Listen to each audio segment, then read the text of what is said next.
Welcome back. 4th of July episode, everybody. I'm Chaz with Bush and Zhu. Bullheaded is back. We are not going to wait for the holiday, and we have a really good one this week in store. It's full NBA themed. Now that we have the NBA coming back at the end of the month, fingers crossed, we're going to discuss everything that goes into it, considering the playoffs will be kicking right into gear. The regular season will be over, so we are going to take the full episode this time to debate potential award races. We have the MVP, Defensive Player of the Year, Most Improved Player, and the Sixth Man. So it's going to get heated no matter what, because I don't think these guys agree on anything. We've seen that in the past. I'm sure it's going to be the case again. So we're going to kick it off with, do you guys want to go hard first? I'm going to actually leave this one up to you. Do you want to go hard with like the coup de grace MVP, or do you want to start small with Sixth Man? I'm down to start with Sixth Man. Sixth Man? Yeah. All right. We're going to start Sixth Man. Pat, it was your idea. Bush, why don't you go first? Sixth Man, the two that kind of always pop out, or at least the one now is Lou Williams. But this year, I'm going to go with the guy from same team, Clippers, man. Going Montrezl Harrell. Dude, Montrezl Harrell averaging 19 a game. He's got 7 rebounds, and he's putting in like 2-3 assists up. He's shooting 56% from the field. He's on one of the best teams in the league, complimenting Kawhi Leonard, especially since Paul George has really been like kind of getting back into form back in January, February, March. Yeah, dude, I got to go with Montrezl Harrell. He's just a beast, man. And he doesn't need the ball. He can work with pick and roll. He can, get some lobs and all that. But the guy's putting up 19 a game, and he's only been improving throughout his career.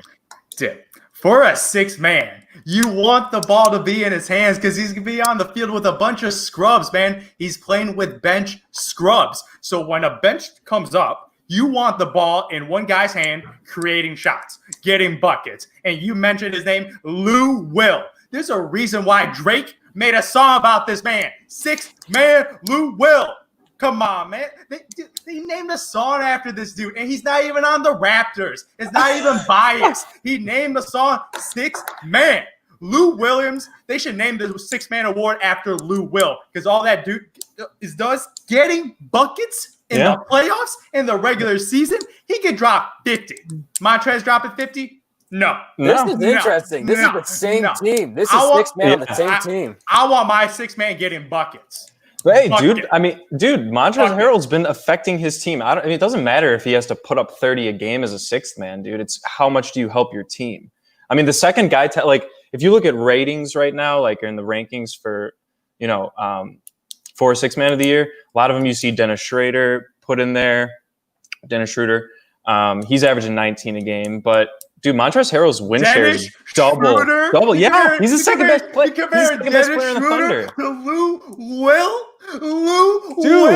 3-point sniper. This dude dropped 30 on the Warriors in the playoffs. Dude, we're talking about this year, man. I'm just saying his pedigree. I don't care. Pedigree. He's won, what, 4 times already? He won like 3 times, but he deserves more. No. Lou Will is the superior sixth man. No, There's a reason. Dude, when you want a sixth man, you want him to be a ball handler. Bigs are irrelevant. He's a good rebounder. He's a hustle guy. Yeah, he affects his team. But I want a guy to get buckets. Dude, they're averaging the same points per game this year. Okay, I give you that, but it's he's affecting his team more. His win share is higher than Lou Williams. Shot creation. Okay, fine. Shot creation. You need a guy. You need a guy to pull up against elite defenses. Lou Williams is up there with that. I'll give you that. He's game winners on LeBron. Yeah, on the Sixers. He's a closer too. He's a closer. He's a six-man closer, man.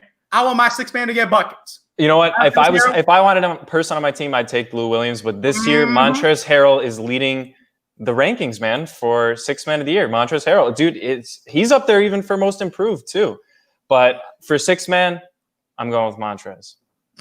Okay, man. Okay. Even Montrezl Harrell will say Lou Will deserves Sixth Man. Lou Will. No, he did not. Yeah, he in his head. Lou Will, man. Sixth Man. He wants that bonus, man. Great. Sixth Man by Drizzy Drake. There's a reason they made a song about this man. Hey, they're both fighting There's a for a reason nice hefty NBA bonus on the sixth man award, man. So either way, it'll be interesting because they, like you said, dude, both, like Chaz said, they're both on the same team. It's actually kind of crazy that they're both in contention when when they're actually switching off who is the sixth person on the court every game. It's not necessarily Lou. It's not necessarily Montrez. They have a stacked bench, man. Dude, that team, unbelievable. Clippers are an unbelievable team. It's going to be fun to see them. Yeah, you got two elite bench guys that are pretty much starters. And you got two superstars in your lineup. Bench mob, man. Unreal team. That's an unreal team, man. But before moving on to the next one, a good point was brought up by Pat. Dennis Schroeder. I'm not going to say he's going to be the sixth man of the year, but do you think the Thunder would be where they are now without Dennis Schroeder off the bench? No! CP3. That's why they're elite this year. CP3 took over the team, leadership ability. He allowed the Shea Gilgeous-Alexander to play his natural position, more of a combo guard to get buckets. That dude's a beast. CP3 leading bunch of nobodies. Steven Adams. Who else do they got? He's not that bad. Who else do they got? I can't even name any OKC names. You know, me neither. Who's their power but forward? Who's their small forward? CP3 is like Danilo Gallinari? MVP, man, come on. CP3 is the reason they got revived. That dude had an unbelievable season. Resurrected from a pretty bad off year with the Rockets, but CP3, I wonder why. Oh no, we're not gonna disrespect the beard today. I'm giving praise to CP3. No disrespecting the beard. No disrespect. Fair. But hey, CP3 is very high in MVP contention as well. He probably won't win it. No, he won't win it. But he's in a top 5 consensus this year. Top 5 consensus. Yes, he's up there. I'm not gonna pick him as my MVP. Top 5. No, yes, he's top 5 this year. Yo, dude, stop it. I love CP3, but top 5 MVP, there's levels to this. CP3 was an all-star, but MVPs, we're talking about superstars. Come on now. Don't disrespect. See, he's a Hall of Famer, man. He's a Hall of Famer, but come on now. You're talking about the LeBrons, the Giannis's, the Kawhis. Come on, man. CP3. We'll get there to MVP. We'll work our way up because that's going to be the big one, no doubt. Here's one of my favorite ones every single year, most improved player, because these are guys who take you look at someone like D'Angelo Russell, who was almost a nobody on the Lakers after being knocked off in the whole Nick. Yep, that's a good way of putting it. And then he exploded in Brooklyn. And so I like to see those sort of comebacks. There have been a lot of good stories this year. Zoo, why don't you kick off who you think would actually be leading MIP this year? I'm going with Bam Adebayo. Bam Adebayo, man. Jimmy Butler and Bam Adebayo has been a dynamic duo. And Bam Adebayo in his first 2 years, nobody. 5 points, 8 points, irrelevant, looking like a bust. But then you got Jimmy Butler's leadership, and you got Bam Adebayo's work ethic. That Miami Heat culture. He got in shape. He's an elite defender. He's now a shooter. He could play all 5 positions because of that big body of his, man. Bam Adebayo, man, he was an all-star. An all-star? You go from averaging 8 points. 8 points. You're talking about 8 points. He doubled his points, averaging 10 rebounds, and his defense is elite. And one of the skills challenge. Yeah, okay, that's irrelevant. You're a big man. That's pretty impressive. Oh, the skills challenge. What a joke. No, they should get a one-on-one contest and get rid of that skills challenge. Hey, that'd actually be pretty cool. But that'll be amazing. But Bam Adebayo, that's who I'm going with. See, I would actually agree with Zoo. When I was looking into it, a lot of people, picking Luka, right? Like Luka's another one that's up there. Yeah, dude, he's already a beast. He averaged 21. Now he's up to 28 points per game, dude. He's almost averaging a triple-double at 9 assists and 8 rebounds. His shooting percentage is up this year. I mean, he's just coming into his own as a superstar. I would say he's probably one of the earliest superstars we've seen since the likes of a LeBron or something like that. But I got to agree with Zoo on this one. We actually agree. It's for me, it's Bam Adebayo. I mean, like Zoo said, he doubled his points per game. He's one of the best defenders in the league, definitely up there for Defensive Player of the Year this year. One big thing for me is he's averaging 5 assists a game, too. Yeah. That's pretty crazy. He's a great playmaker. You can run your offense through him. Jimmy Butler actually has a guy that he could run the pick and roll with. He could give it to him in the post even. He's got some post moves. But I like his motor more than anything. He can just run up and down the floor. Like you said, he's a facilitator. Kind of like Joakim Noah in that sense. They just love passing the ball. Yeah. But Bam's obviously a lot more versatile and athletic, than a joking Noah. But yeah, he's my most improved this year, and the fact that he's an all-star is insane. Like you said, he doubled his points per game, and just massive effect on his team. Yeah, this dude is the perfect third option. That's what on a championship team. That third option doesn't need the ball that much, but does all the nitty gritty stuff. Does the passing, does the defense, does the rebound, a little do-it-all guy. And Bam Adebayo as a third option on a team, phenomenal player right now. Yeah, the Heat love him, and they may even make a little bit of a run here. But it's such a small amount of games that like anything's possible. Make a run? Okay. I love Jimmy Butler so much. That dude's one of my favorite players. But hey, the East is going to be interesting. Oh, it'll be interesting. I give you that. It'll be interesting. Yeah, they're gonna. I want to see what they can do because they're one of the dark horse East teams, I guess you could call them. Okay. Here's one name I heard. Bam, agreement there. I heard Luka, which I thought was kind of weird too. Like Zeus said, the guy was a beast before, but Pat, like you said, from 21 to 28 a game. What about the name? I feel like New Orleans always has someone. Brandon Ingram this year. It's not bad. He just got shadowed by Zion. I mean, like more of his, because part of it is, the highlights that you're bringing about, like your effect on your team, obviously. But just any media coverage whatsoever was all over Zion. Is Zion going to play? When's he coming back? Blah, blah, blah.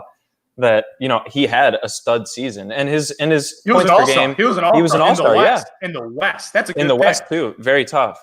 But I think, with Zion coming into his points per game dropped, it's not like his effect in that he was, digressing as a player, but he definitely was just in the shadow of Zion. I don't know what else to say. I mean, like they could put him into contention there, but I think Bam's kind of running this show with Luka as the honorable right Brandon now. Ingram needs to put on muscle before I vote him most improved player.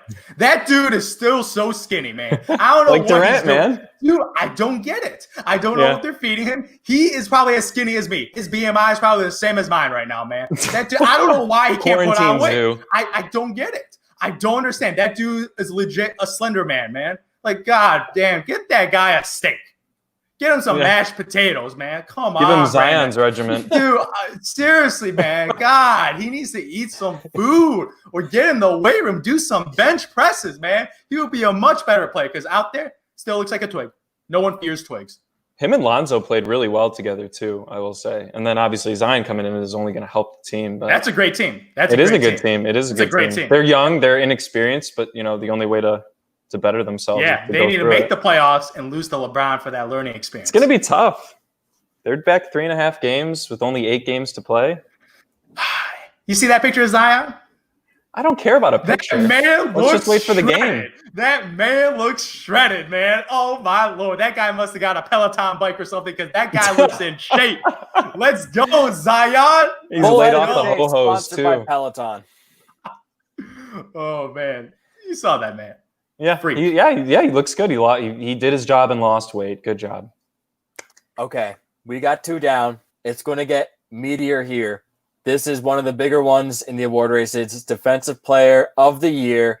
Fun fact, 4 of the last 5 winners have either been Rudy Gobert or Kawhi Leonard. Sandwich in between them was Draymond Green. Somehow, some way got a Defensive Player of the Year. But it's usually Kawhi or Gobert. Yeah. Is it going to be the same this year, or is someone going to take the crown? Pat, you're shaking your head. Why don't you go first? I'm going to go with my man Giannis Antetokounmpo, dude. He's on one of the historically best defensive teams ever. Set aside offense, obviously, in this discussion. I mean, he's on the number 1 rated defensive team in the league, and he has the highest defensive efficiency percentage on that team. He accounts for like 35% of their rebounds. I mean, the man's a monster on the defensive boards, let alone offensive.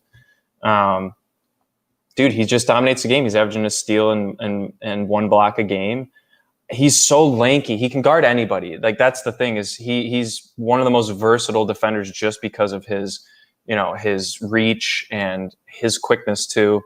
I know that there's a couple other there with Anthony Davis. He's up there in the discussion as well, but I'm going to give it to Giannis here.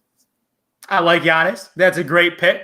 But I'm going with the Stifle Tower, baby. I'm going with the man that actually shut down the entire NBA with the coronavirus. That's the man. That's the man that's 7'2" that has to cover all the defensive lapses. from all his Joe Ingos out there and the Arnzagovia. I don't know what that white man's name is, but all those lackeys out there reaching because you got the Stifle Tower back there. That's why you got Giannis has elite defenders around him. Giannis is an all-NBA defender, all-NBA first team. I give you that. Elite defender. He can guard all 5 positions. Yeah. But he has elite defensive players to rely on. True. Eric Bledsoe, elite defender. Chris Middleton. Great defender. They got a backcourt that's strong at defense. And then you got Brooke Lopez, Robin Lopez, the Lopez twins, 7-footers out there just putting their hands up. That's all you got to do for playing defense. So he got a squad out there. He does. He got a squad of He's got help. Length. Rudy Gobert, a bunch of small dudes out there. Donovan Mitchell, 6'3" shooting guard. Come on. I mean, yeah, he's probably the 6'2". favorite. Yeah. He's probably the favorite. But Giannis is on not only the best team, but the best defensive team, and he's the best defender on that team.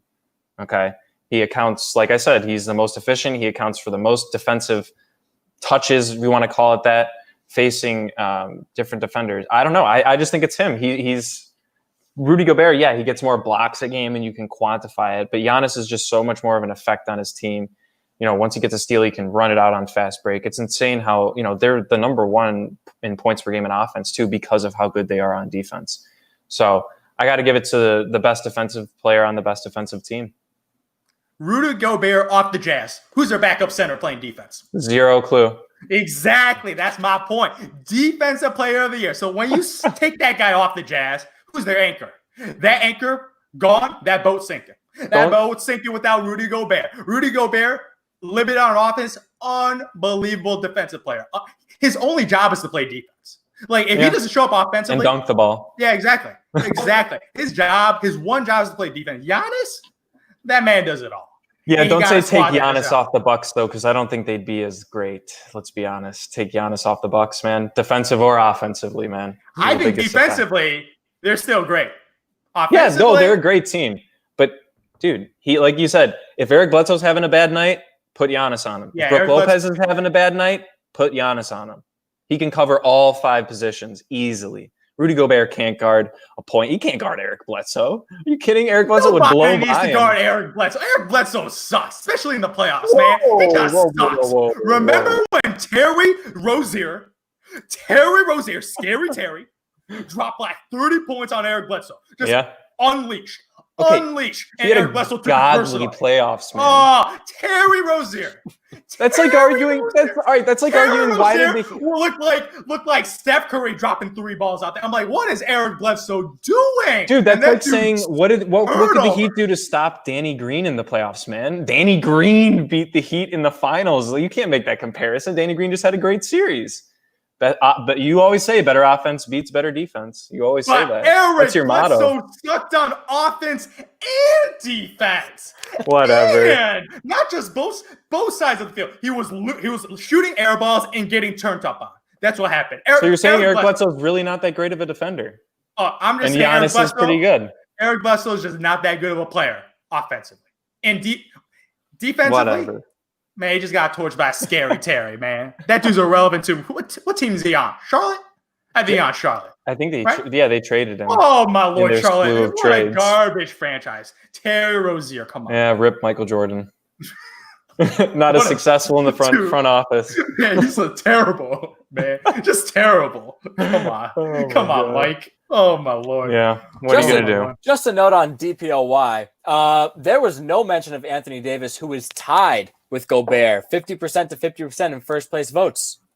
Yeah, he was my second choice personally. I mean, he's having a monster year. Everybody knows him. In college, he was more so known for his defense and his blocking ability, right? And he's obviously transferred that over into his throughout his NBA career, and he's also got pretty good help. If you want to say LeBron's still an elite defender, but yeah, Anthony Davis is up there in the question. But I just think Giannis might sweep the award season this year if that leads into anything else. That is actually the perfect segue, Pat. Thank you for doing that. We saved the most time for this one because I know it's going to be the most heated, most valuable player, MVP. you could go one of three, maybe four ways, depending on, what your mindset might be. I'm going to actually let Zoo go first to keep it even. This will be his second time going first this pod. Go for it, Andy. Who's your MVP?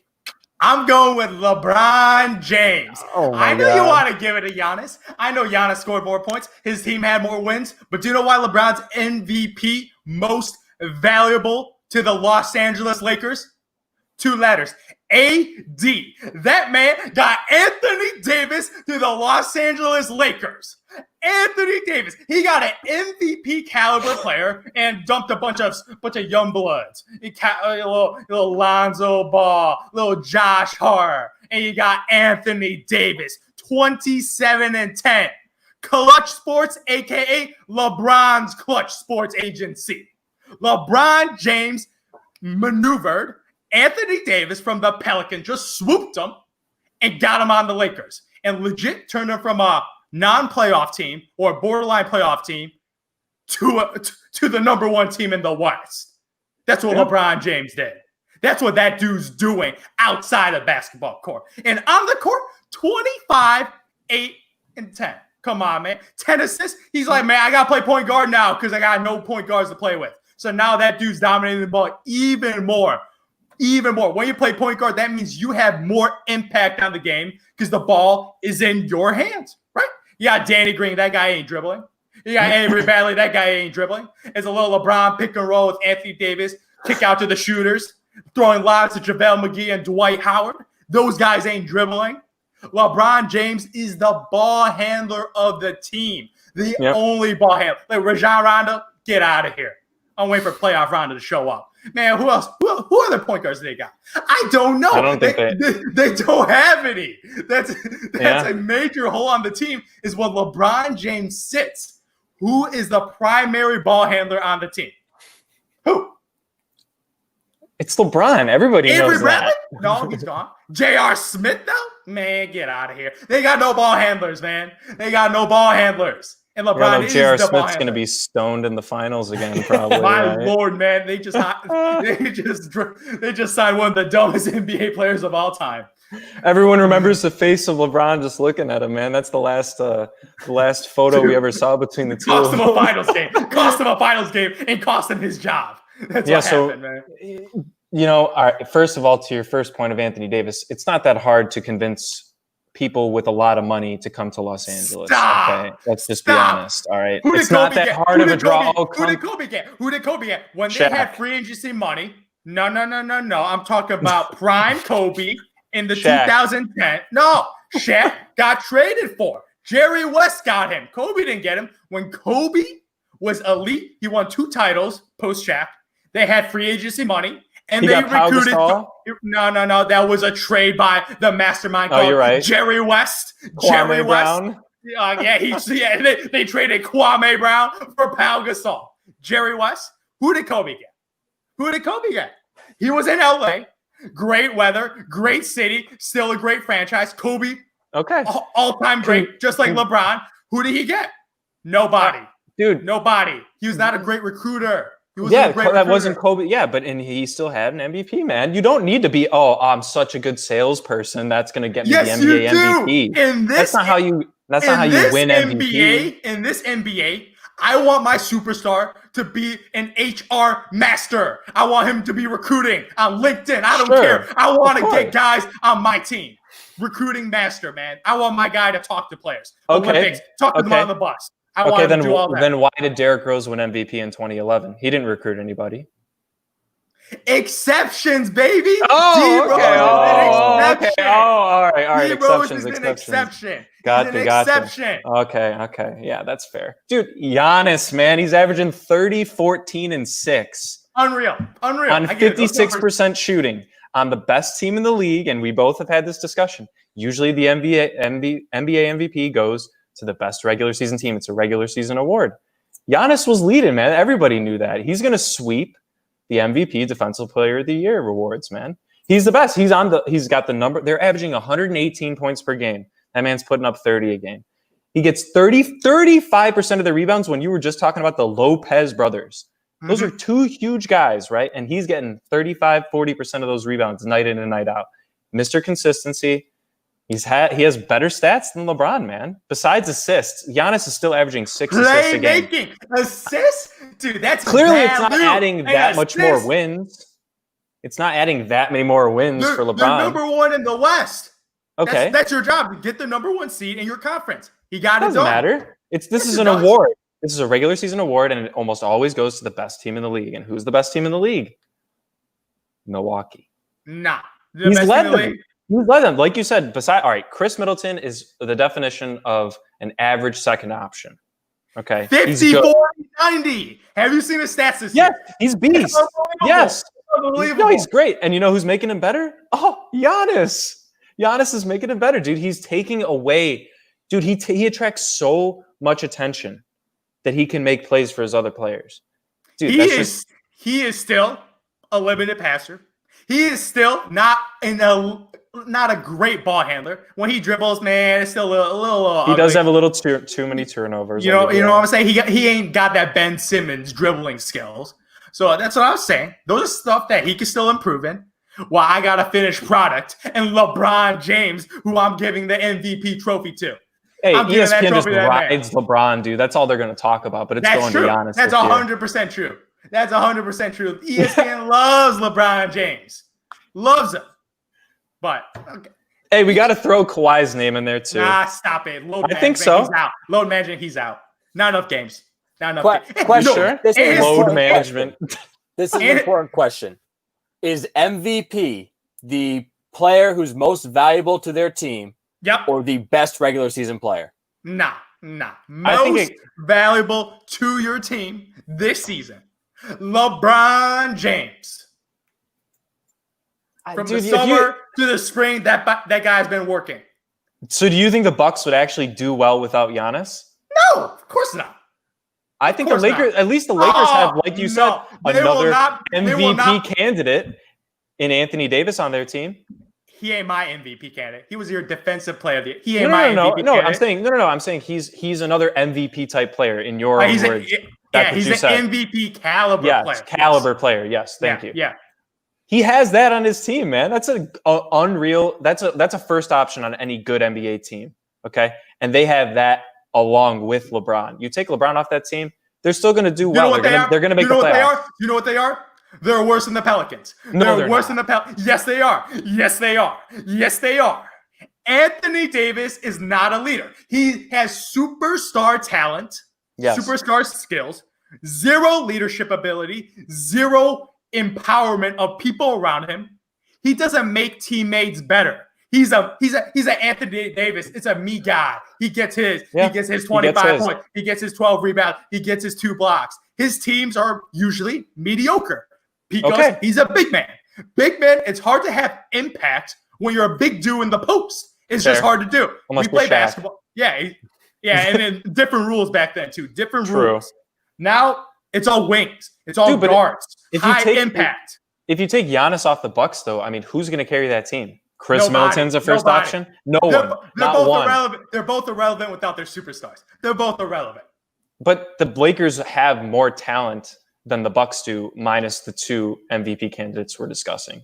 I don't know. It's pretty thin, man. So also, I'll also say the Bucks and a bunch coaching is of nobody, unreal too, though. A bunch of old veterans, dude. Those guys, they're old. They're like, oh my lord, man, that roster is so old, man. They're kind of boring. They're about to retire after this year. They're just trying to get a ring because you got LeBron James and Anthony Davis. That roster. I ain't starting a dynasty with that roster. That roster gonna fall off a cliff anytime. Like the minute LeBron retires, hello, Los Angeles Cavaliers. That's what's going to happen. I'm just saying that roster is not meant for the future. You know, it's probably going to end up being a finals matchup, too. It's going to be Bucks. I am praying for that finals matchup. Could be the Clippers, though, too. With your boy Lou Williams. He could hit another game winner on LeBron, for all you know. Yeah, those Clippers are nasty, man. Clippers are nasty. Especially Kawhi Leonard is their best player. I don't know about PG in the playoffs, but PG, but he can still put up 20 a game for you. He could do his job. That's all they need him to do. All I remember, PG just peeing his pants against Donovan Mitchell. Dude, that dude wet the bed against a rookie. Him and Russell Westbrook were all pissing themselves when a rookie dropped at 38 points with the Stifle Tower. and they beat them in the first round of the playoffs. Absolute joke. Russell Westbrook, prime. PG, prime. Lost to a rookie. Yeah, PG had better playoff performance against the Heat back in what was that, 2013? Yeah, against the Heatles. Against the Heatles. When he dunked on Birdman. Yeah. Oh, dude, they went to bed against a rookie. Embarrassing. I lost all respect to Russell Westbrook and PG-13. PG-13. Come on, man. Chaz, do you know if they've announced when they're going to actually do the awards? Because that's kind of a big thing too. Like if it's still going to be only the regular season, I didn't even really think about that. We'll need to watch out for that. We don't even know if they're going to be doing the playoffs. They said that they're going to go to Disney, but all the players are testing positive for COVID and opting out. You saw DeAndre Jordan; he was probably the most prime example. Well, I'm just saying he's not going to be the only case, Andy. He's not one in the crapshoot here. So we have to see. Yeah, I'm just praying the superstars stay safe. Stay safe. Just no. We want a little bit of NBA. Yeah, just a little, man. Just a little. So I think we agreed on Lakers Bucks potential final. We have Pat taking Giannis. We have Andy taking LeBron. Any parting words? Because we are at our time. I got nothing. Watch out for the king. Watch out for the king, man. That guy looks in shape. Him and Anthony Davis training. They look physically ready. A little old looking with the beard. Shave that thing off. Let the king be unleashed, man. That dude's got a gym in his house. He's been working out every single day. Just watch out for Kawhi. That's all I got to say. They got to get through Kawhi first. Yeah, Kawhi's scary, man. There's a scary man down there at the LA Clippers. It's a scary, quiet man, dude. Everyone knows the quietest guy in the room is the one you should fear the most. Yeah, he a killer, man. He's a killer, man. Kawhi Leonard is nasty. Oh, my Lord. Well, we'll see. It'll be the Battle of LA before it becomes the Battle of Los Angeles versus Milwaukee. But with that, we are officially at time. Episode 3, Bullheaded Debates. Again, I've been Chaz here with your debating hosts, P. Bush and Zhu. If you guys tuned in to this on YouTube, thank you for watching the vid. If you tuned in just on podcast, again, we are on iTunes, Spotify, Stitcher, Google Podcasts. You name it, we're there. So if you listen on pod, please be sure to drop a 5-star and subscribe so you can stay up to date on every single podcast that we release every single Monday. Guys, have a happy 4th of July weekend. Stay safe, stay healthy. We love you, and we will talk to you next week.